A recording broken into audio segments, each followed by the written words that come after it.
மனநிறைவான வாழ்க்கை உங்களுக்கு வேணும்னு ஆசைப்படுறீங்களா? எல்லாருமே ஆசைப்படுற விஷயம்தான் இது. மனநிறைவுனா என்ன? மனநிறைவுக்கு எப்படி நீங்கள் உங்களை தயார் பண்ணிக்கிறது? மனநிறைவை எப்படி அடையிறது? இந்த விஷயங்களை நீங்கள் தெரிஞ்சுக்கணும்னு விரும்புகிறீங்களா? இந்த வீடியோ உங்களுக்கானது. இந்த வீடியோவை கடைசி வரைக்கும் பாருங்கள். நம்ம சேனலை சப்ஸ்கிரைப் பண்ணலன்னா சப்ஸ்கிரைப் பண்ணிக்கோங்க. வாங்க வீடியோக்குள்ளே போவோம். மனநிறைவு எப்படி நமக்கு கிடைக்கும், அதுக்கு எப்படி நம்ம தயாராகிறது அப்படின்ற விஷயத்தை தான் நாம் இன்னைக்கு பார்ப்போம். மனநிறைவு அப்படின்னா என்ன? நீங்கள் செய்கிற ஒவ்வொரு விஷயமும் உங்களுக்கு சந்தோஷத்தை கொடுத்தா அதுதான் மனநிறைவு. மனநிறைவு அப்படிங்கிறத தேடி நாம் என்னென்னவோ பண்ணுறோம், எவ்வளவோ விஷயங்கள் செய்கிறோம். பட் நாம் மனநிறைவு பெறறோமா அப்படின்னு பார்த்தா ஒரு சில பேர் தான் மனநிறைவு அடைகிறாங்க. ஏன் அப்படின்னு பார்த்தா அதுக்கு 3 முக்கியமான விஷயங்கள் என்ன அப்படின்னா, உங்கள் வாழ்க்கையில் நீங்கள் ஆற்றல் மிக்கவராக இருக்கிறீங்க அப்படின்னா முதலாவதாக அந்த ஆற்றல் உங்களை ஒரு மனநிறைவாளராக மாற்றும். ஏன் அப்படின்னு பார்த்தீங்க அப்படின்னா, நீங்கள் ஒரு விஷயத்தை செய்யணும்னு நினைக்கிறீங்க அப்படின்னா அந்த விஷயத்தை நீங்கள் செய்து முடிக்கிறதுக்கு உங்களுக்கு அந்த ஆற்றல் தான் ஹெல்ப்ஃபுல்லாக இருக்கும்.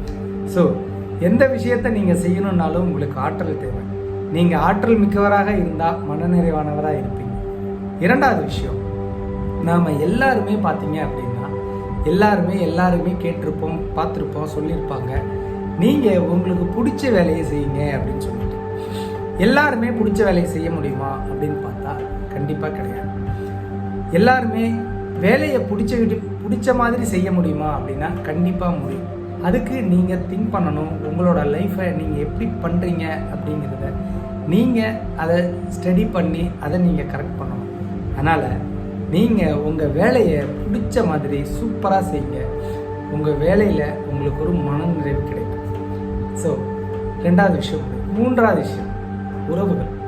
நமக்கு ஒரு லைஃப்பில் ஃபுல்ஃபில்மெண்ட் அப்படிங்கிறது எப்போ வரும் அப்படின்னா உங்களோட உறவுகளோட நீங்கள் வைத்திருக்கிற ரிலேஷன்ஷிப் தான்.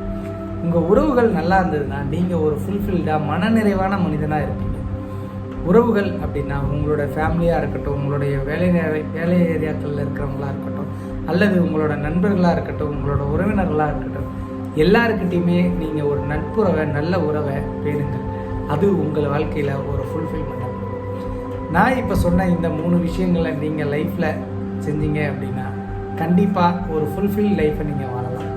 மறந்துடாதீங்க, நீங்கள் லைஃப்பில் மனநிறைவோடு இருக்கணும் அப்படின்னா உங்களோட ஆற்றலை மேம்படுத்துங்கள், உங்களோட வேலையை பிடிச்ச மாதிரி செய்யுங்க, உங்கள் உறவுகளை மேம்படுத்துங்கள், ஃபுல்ஃபில்டாக இருப்பீங்க. நீங்கள் மனநிறைவாக இருக்க எனது வாழ்த்துக்கள்.